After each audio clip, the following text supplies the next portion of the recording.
Bienvenidos a todos los que están del otro lado sintonizando Radio Intensa. Qué gusto acompañar a nuestra audiencia una vez más en esta noche. Sí, un placer enorme estar acá de nuevo. Antes de meternos de lleno, les recuerdo que pueden escuchar la radio online en vivo a través del link que figura en la descripción del canal. Y la verdad les recomiendo que se pongan muy cómodos. Y que prendan alguna luz, ¿no? Totalmente. Si son de asustarse fácil, prendan alguna luz extra en la casa, porque la inmersión en el misterio de hoy nos va a llevar por unos rincones muy oscuros. Oscuros en serio. Nuestra misión en esta investigación a fondo es analizar 4 casos escalofriantes ocurridos acá, en Argentina.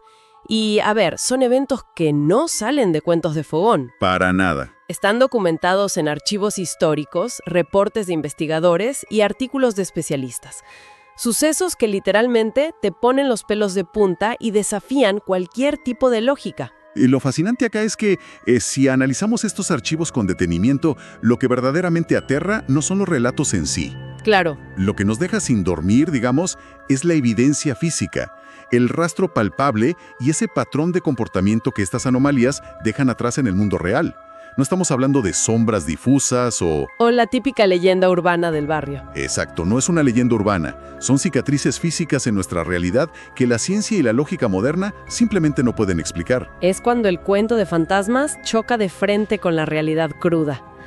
Bueno, vamos a desempacar esto. Tengo entendido que el primer archivo que trajiste para analizar hoy nos lleva a la provincia de Santa Fe. Así es. A una propiedad que los investigadores marcan como un epicentro de actividad anómala. ¿Qué es exactamente lo que pasó en ese lugar para que quede marcado de esa manera tan oscura? Nos ubicamos en pleno corazón de Santa Fe de la Veracruz, esquina de 3 de febrero. Hay una mansión en un antiguo barrio ferroviario que, literalmente, lleva décadas pudriéndose a la vista de todos. ¡Qué imagen fuerte! Los vecinos la conocen directamente como la Casa Maldita. Y los reportes históricos marcan un punto de origen trágico, muy trágico, allá por los años 70. Imagínate la escena. A ver. Una familia común criando a 2 gemelos. Una tarde cualquiera, la madre está bañando a uno de los nenes. En un descuido de segundos, el otro gemelo sale con su triciclo a la vereda. ¡Ay, no! Se acerca demasiado a la calle y un camión lo atropella. El nene pierde la vida en el acto. Es la peor pesadilla de cualquier familia. Entra en un estado de desesperación tan extremo, tan visceral, que empieza a golpear su propia cabeza contra el vehículo. Dios mío. La golpea una y otra vez contra la chapa del camión hasta morir en esa misma vereda. 2 vidas terminadas en cuestión de minutos, de la manera más brutal posible. ¡Qué barbaridad! Es un nivel de angustia inmanejable. Y los archivos sugieren que este evento puntual desencadenó lo que vino después en la casa. Es que a partir de ese nivel de trauma absoluto, la casa parece haberse fracturado. Los especialistas en fenómenos anómalos usan un término técnico para esto. Hablan de impregnación residual. ¿Impregnación residual? Para quienes nos escuchan y no están familiarizados con el concepto, es como si el espacio físico, los ladrillos, las paredes, actuaran como una cinta magnética. La violencia y el dolor del evento fueron tan grandes que el ambiente quedó anclado a esa frecuencia. Quedó grabado. Y los registros vecinales que estuve hojeando son súper consistentes a través de las décadas. O sea, no es una sola persona buscando sus 5 minutos de fama en la tele. No. Hay testimonios históricos. Hay testimonios de generaciones distintas que juran ver a una nena apoyada en la baranda del balcón del 2º piso mirando hacia la calle. Reportan luces que parpadean en habitaciones donde el cableado eléctrico fue cortado hace años. Y un timbre que suena a la madrugada sin que haya absolutamente nadie en la puerta. Y esto plantea una pregunta importante. Porque uno podría, desde el escepticismo, desestimar las luces o los timbres como fallas técnicas inexplicables. Un cortocircuito, claro. O una sugestión colectiva de todo el barrio.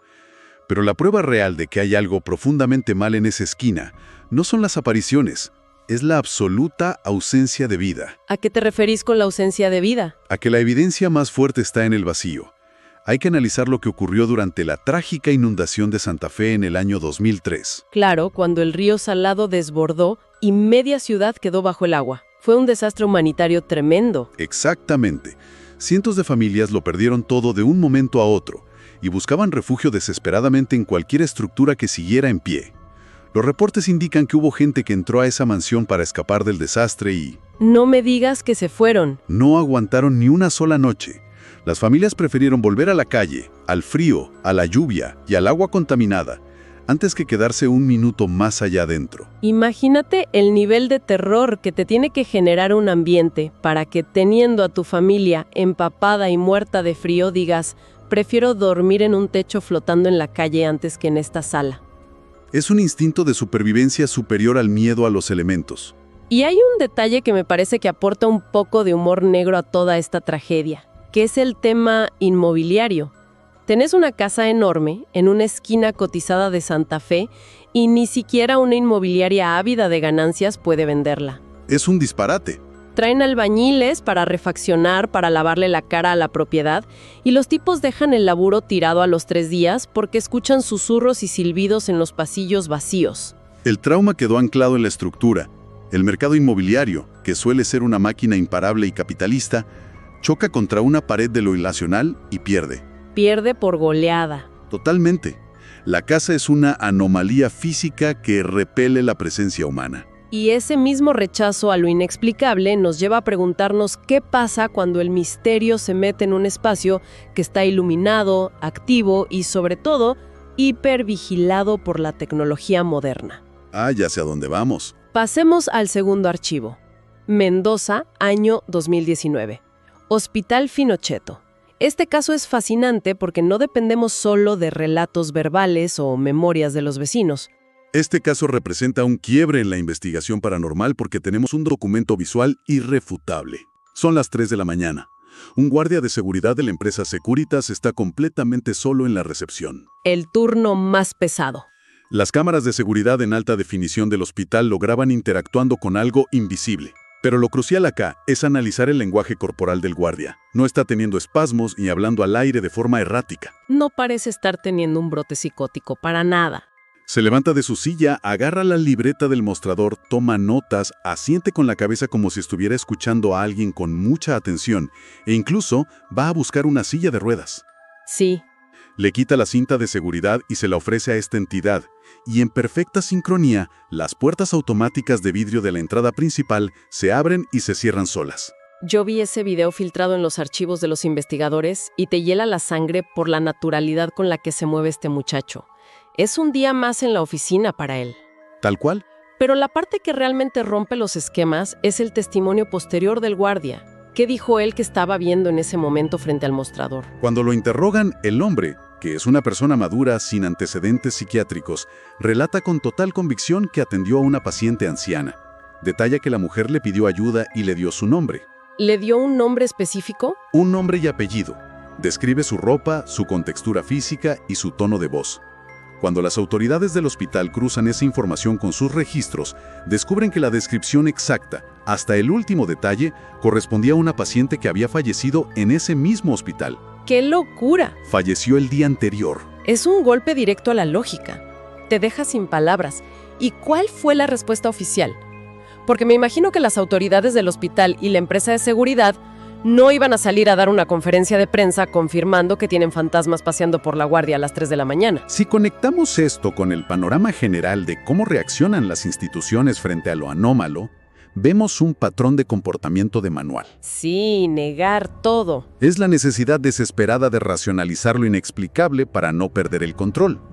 Salieron rápidamente a decir mediante comunicados que todo fue producto de un sensor defectuoso de la puerta automática. La vieja y confiable excusa del cortocircuito. Pero no tiene ningún sentido si analizas los tiempos del video. Ninguno en absoluto. Argumentar una falla técnica ignora la sincronización perfecta de los hechos. La puerta se abre en el instante preciso en que el guardia se levanta para recibir a la supuesta persona. Claro, reacciona a la apertura de la puerta. Además, plantear que el guardia armó un teatro para las cámaras para volverse viral ignora su estado de conmoción posterior cuando se entera de quién era la mujer. Pero hay un detalle en la investigación de este caso que debería llamarle la atención a nuestra audiencia. Contanos. Es el secretismo absoluto alrededor de la evaluación psicológica de este hombre. Es verdad. Leí en los artículos de los especialistas que lo sometieron a pericias psiquiátricas exhaustivas después del incidente. Y esos resultados nunca salieron a la luz. Quedaron archivados bajo 7 llaves por la empresa. Porque ahí radica el verdadero problema para la institución. Publicar un certificado médico que demuestre que este hombre gozaba de perfecta salud mental significa validar el video. Sería validar lo paranormal. Significa admitir institucionalmente que un hombre completamente cuerdo interactuó con algo que cruzó la barrera de la muerte y que una cámara del hospital lo registró.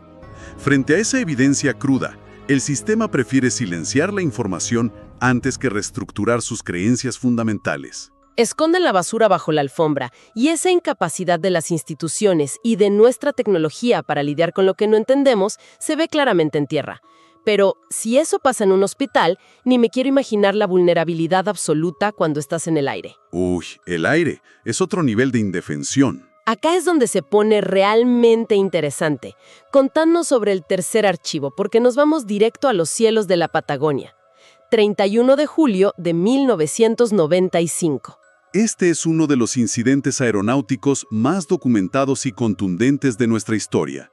Hablamos del vuelo comercial AA-674. Un Boeing. Un Boeing 727 comandado por el capitán Jorge Polanco, que estaba haciendo sus maniobras de aproximación al aeropuerto de San Carlos de Bariloche. Era una noche despejada, condiciones de vuelo óptimas. Y en pleno descenso, un objeto volador no identificado de aproximadamente 30 metros de diámetro se le pone a la par. 30 metros. Es un edificio volador. Gigante.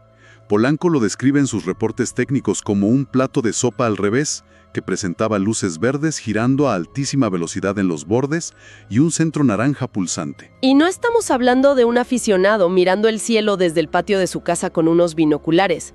Es un piloto comercial de Aerolíneas Argentinas con casi 20 años de experiencia en el aire. Un profesional altamente capacitado, sí. Pero a ver, pongámonos del lado del escéptico un segundo. ¿Cómo sabemos que esto no fue una simple confusión visual con algún satélite, un reflejo en el parabrisas o un fenómeno meteorológico? ¿Qué pruebas técnicas avalan este encuentro en los registros? Lo que le da un peso técnico indiscutible a este caso son los documentos oficiales desclasificados por el Ministerio de Defensa. Y acá hay que hacer un paréntesis para mencionar el trabajo incansable de los investigadores de Cefora. Sí, fundamental el laburo que hacen. Para quienes no lo saben, Cefora es la Comisión de Estudio del Fenómeno OVNI de la República Argentina, una organización civil que, mediante la Ley 27275 de Acceso a la Información Pública, logró que el Estado libere estos expedientes confidenciales. Un hito histórico. Gracias a eso, sabemos que el evento no fue una simple luz en la distancia que pasó rápido. Fue una persecución activa que duró 17 minutos ininterrumpidos.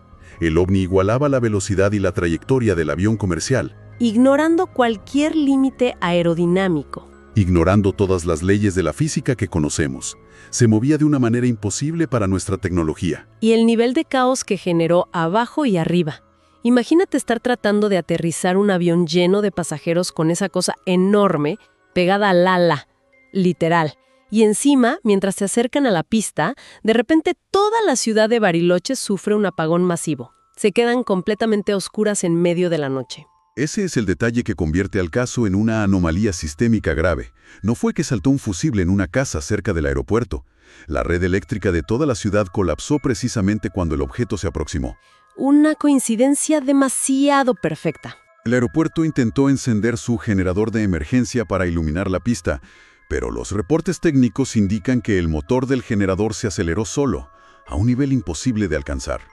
Se fundió y empezó a largar humo. Toda la tecnología humana en tierra y aire dejó de funcionar al unísono. Quedamos de rodillas. Y tenemos a otros testigos críticos, en el aire. Un avión de la Gendarmería Nacional comandado por los pilotos Gaitán y Sipusac, que estaba haciendo un vuelo solitario cerca de ahí. Ellos reportaron por radio estar viendo exactamente al mismo objeto gigante acosando al Boeing. De hecho, los audios de la torre de control que se lograron recuperar gracias a estos archivos son de película de terror. Escuchar al jefe de la torre, el oficial Daniel García, preguntar con la voz totalmente quebrada, ¿qué demonios es esa cosa? El pánico en su voz es real. Te da la pauta del terror absoluto que se vivía en ese momento. Pero lo que a mí me parece más perturbador de este archivo, más allá de los fierros y la luz, es el impacto psicológico en la tripulación. Es que el debate profundo aquí es, ¿qué le sucede a la mente humana cuando se enfrenta a una vulnerabilidad absoluta e incontrolable? Los pilotos comerciales están entrenados exhaustivamente en simuladores Están preparados para todo. para mantener la frialdad frente a turbinas en llamas, descompresiones explosivas, tormentas severas. Están programados para tener el control y resolver el problema. Claro. Sin embargo, los documentos desclasificados confirman que en la cabina del Boeing el pánico fue total. Algunos miembros de la tripulación lloraban desconsoladamente en sus asientos. Otros quedaron directamente paralizados por el shock. Polanco tuvo que hacer todo solo. Polanco tuvo que realizar una maniobra evasiva violentísima, a oscuras, para evitar una colisión inminente, mientras el objeto desaparecía hacia el Cerro Otto a una velocidad absurda. Es que claro, de repente tu radar de última generación, tus motores que valen millones de dólares, tus 20 años de estudio y simuladores, todo eso no sirve para nada frente a esto. El personal necesitó apoyo psicológico durante mucho tiempo después de esa noche en Bariloche. No fue un ataque de histeria colectiva, fue el trauma profundo de constatar empíricamente que la humanidad no es dueña del espacio aéreo. Estuvieron a merced de una tecnología abrumadoramente superior y de una voluntad incomprensible. Te sentís una hormiga. Ese colapso de la seguridad tecnológica y psicológica es lo que hace a este caso tan aterrador a nivel analítico. Y ese nivel de impotencia de sentirte una hormiga me deja pensando en el último caso que nos convoca hoy en esta investigación a fondo. Porque si el trauma de los pilotos de Bariloche fue ver colapsar sus instrumentos a la distancia, el archivo de 1975 en Bahía Blanca nos muestra el costo físico y psicológico de ser arrancado literalmente de este mundo. Vamos al 5 de enero de 1975, madrugada. Exacto. Nos adentramos en el infame caso de abducción de Carlos Díaz, un trabajador ferroviario de 28 años que, alrededor de las 3 de la mañana, volvía caminando a su casa después de asistir a un casamiento junto a 2 amigos. Una noche de fiesta normal. Caminaban por la calle cuando, de la nada, los baña una luz blanca enceguecedora, pero que, extrañamente, no emitía ningún tipo de sonido. Según los testimonios policiales de sus amigos, que son fundamentales porque corroboran el evento inicial, Claro, no estaba solo, había testigos. vieron horrorizados cómo esa luz succionó a Carlos hacia arriba, arrebatándolo de la gravedad terrestre hasta desaparecer en el cielo. Los amigos quedaron en un estado de shock total. Tuvieron que ir corriendo a la comisaría a reportar que un rayo de luz se había llevado a su compañero. O sea, imagínate la cara del policía que les tomó la denuncia. Y la pesadilla que cuenta Carlos que vivió una vez adentro de esa luz es rarísima, porque no encaja en el típico cliché del extraterrestre que vemos siempre en Hollywood. No es el típico gris marciano. ¿Cómo describió a sus captores en los reportes de los especialistas? La descripción es sumamente atípica y detallada. Díaz relata haber estado paralizado dentro de una especie de esfera transparente. Los seres que lo rodeaban no eran los clásicos grises de cabeza grande y ojos almendrados. Los describió como entidades humanoides de un color verdoso, pero con una textura que se asemejaba a una goma esponjosa. ¡Qué impresión! Carecían de rasgos faciales definidos. No tenían ojos visibles, ni orejas, ni manos articuladas, ni pies. Y un detalle muy particular que él remarcó mucho es que no caminaban. Flotaban. Se deslizaban o levitaban sobre el suelo de la nave. Pero lo más grave de todo fue la exposición física. Carlos sentía que estos seres emitían una energía tan intensa, tan invasiva, que en ese mismo momento comenzaron a caérsele mechones enteros de cabello, de la cabeza. Eso suena directamente a síntomas de envenenamiento por radiación severa. Y él calcula en sus entrevistas que estuvo ahí unos 20 minutos antes de desmayarse. Pero acá es donde el caso deja de ser un simple relato de abducción, por más espeluznante que sea, y se convierte en un rompecabezas logístico imposible. Contanos sobre la evidencia física de su retorno a la Tierra. Si conectamos este relato con las pruebas físicas posteriores, el caso de Díaz se vuelve uno de los misterios más robustos de Argentina, sin lugar a dudas. Díaz despierta tirado en el pasto, completamente desorientado. Cuando logra pedir ayuda a un transeúnte y la policía finalmente lo identifica, descubren que está en la zona de Retiro, en pleno centro de la ciudad de Buenos Aires. Una locura de distancia. Había sido trasladado más de 700 kilómetros de distancia en cuestión de minutos, o a lo sumo un par de horas desde que lo chupó la luz. Y el detalle El bendito detalle que desarma cualquier teoría escéptica sobre este caso es lo que Carlos tenía fuertemente agarrado en la mano cuando lo encontraron en retiro. Es la prueba reina, sin duda. Carlos sostenía firmemente un ejemplar físico del diario La Nueva Provincia, que es el periódico local de Bahía Blanca. Pero no era cualquier edición del día anterior. Era el diario impreso ese mismo día a las 3:30 de la madrugada. Es decir, minutos después de su desaparición. Exacto. En 1975, la logística para que un periódico recién salido de la imprenta en el sur de la provincia de Buenos Aires viajara 700 kilómetros y estuviera en manos de un peatón en retiro antes del amanecer era una imposibilidad absoluta. No había vuelos comerciales, no había rutas, no había servicios de mensajería que permitieran ese traslado en ese estrecho margen de tiempo. Ese simple trozo de papel entintado arruina por completo la teoría de que el tipo simplemente tuvo un brote psicótico, se tomó un micro a la capital y se inventó una historia. Y me imagino que con esa evidencia física en la mano, sumado a los síntomas de radiación, el Estado no se quedó de brazos cruzados mirando. La intervención estatal fue inmediata y opresiva. Apenas las autoridades constatan la anomalía de la situación, la gendarmería interviene y el gobierno toma la decisión de aislar a Carlos inmediatamente.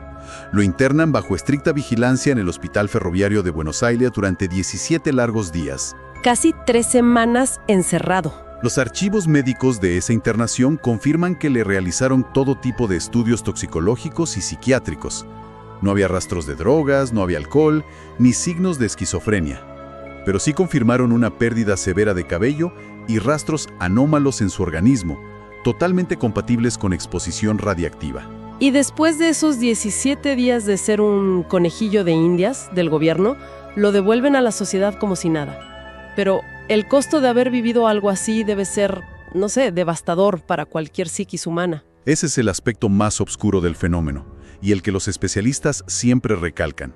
El verdadero terror no es solo el secuestro físico, sino la destrucción sistemática de la vida del testigo. La presión mediática, el acoso constante de la gente y el estigma social fueron tan abrumadores que su esposa no pudo soportar la situación y lo terminó abandonando.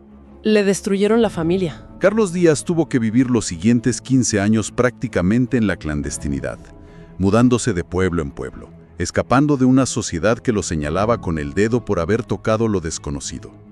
El debate no debería centrarse únicamente en la biología de estos seres de goma, sino en observar cómo la realidad y la vida de un hombre trabajador fue desmantelada por completo. ¡Qué inmersión tan intensa la de hoy! La verdad que analizar las repercusiones físicas, el trauma estructural en las paredes, la falla de nuestra mejor tecnología y este tremendo costo humano, todo esto te deja pensando a la noche con las luces prendidas. Entonces, ¿qué significa todo esto? Quisiera dejar a quienes nos escuchan con esta reflexión final.